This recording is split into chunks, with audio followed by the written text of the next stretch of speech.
All right, everyone, a la the story that I weighed in on earlier regarding Qatar and the sort of Saudi blockade there, there's additional news which makes the situation, I think, even more inflamed. Really, what this is about is the sort of Iranian sphere and the Saudi sphere. They're sort of miniaturized economic and diplomatic spheres within the Middle East, sort of subjugated kind of to the United States and Russia, but that's actually changing because, of course, Turkey is loosely allying itself with Iran on this. Egypt, certainly a westernized style of regime there, is actually against Turkey in this struggle, at least diplomatically speaking. What's happening now is that there was a terrorist attack in Tehran, and it was ISIS conducting this attack. They attacked the Ayatollah's mausoleum. They also attacked Parliament. Apparently the gunmen actually got inside. I think 12 people are dead now. At last count, it could rise due to injuries. And ISIS took credit for this attack. Now, what do we know about ISIS? It's Saudi-sponsored. The Saudi Arabians fund ISIS. The Saudi Arabians fund the mosques which spawn ISIS. ISIS is essentially a Saudi Arabian puppet. They're not forthcoming about this for obvious reasons. They claim, other countries are sponsoring them. Nobody is. They're being sponsored by themselves by Libyan oil sales. Now, it's coming from Saudi Arabia. Saudi Arabia also funds Al-Qaeda. And Al-Qaeda, I can see the Saudis may kind of tentatively back off on some ISIS groups, specifically because they're like pro-Al-Qaeda, and Al-Qaeda seems not to want to deal with ISIS. So that's sort of their strong-arm gang. But really, it's a Sunni group. That means it's anti-Shia world in a sectarian manner. Iran and Syria are, Shiite. And Iraq now, that's why there's violence there.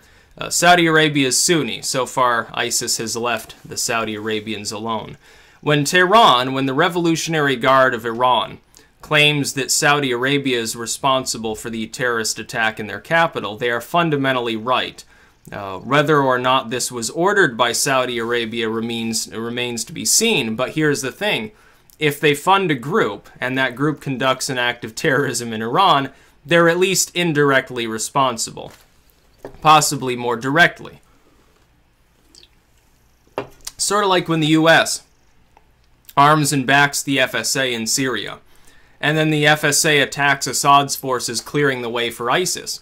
It makes us indirectly responsible for the spread of ISIS.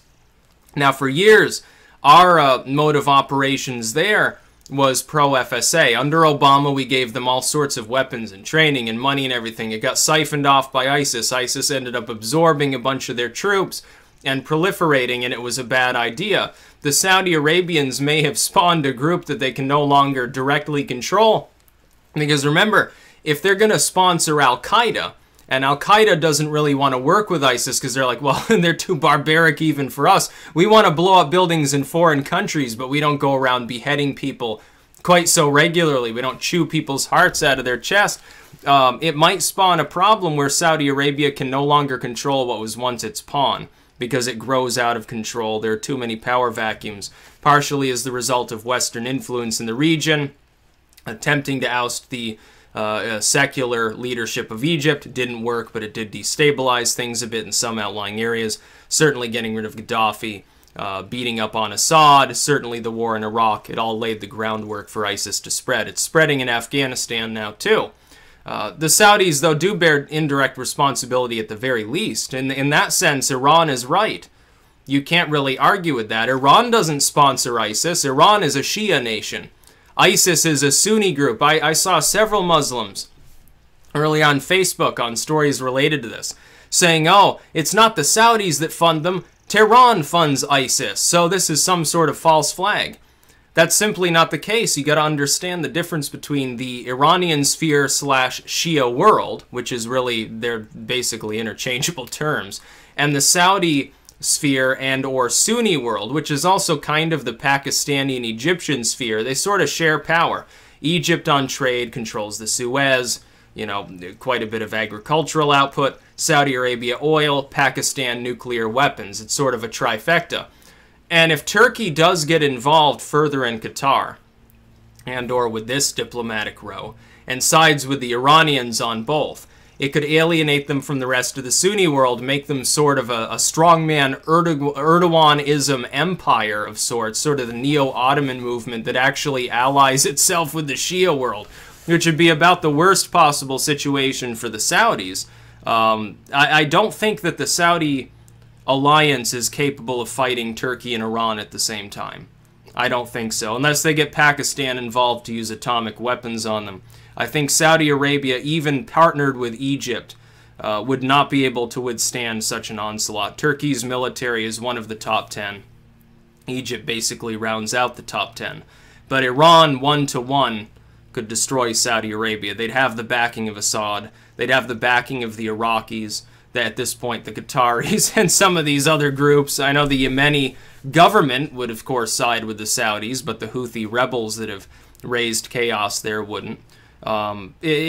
Turkey really would swing in a favorable direction, any such fight, in a diplomatic, economic, or military manner in favor of the Shia world, especially if Russia is still backing Iran, ends up gobbling up Turkey into its fold. What are we supposed to do? Russia is much more able at that point, with the Bosphorus in their favor, of intervening in the region than we'll ever be. They can always sweeten the deal and give all sorts of cheap arms to these countries. They could even give them nuclear weapons if they wanted to. There's really not a whole lot we could do about it. It's the real risk.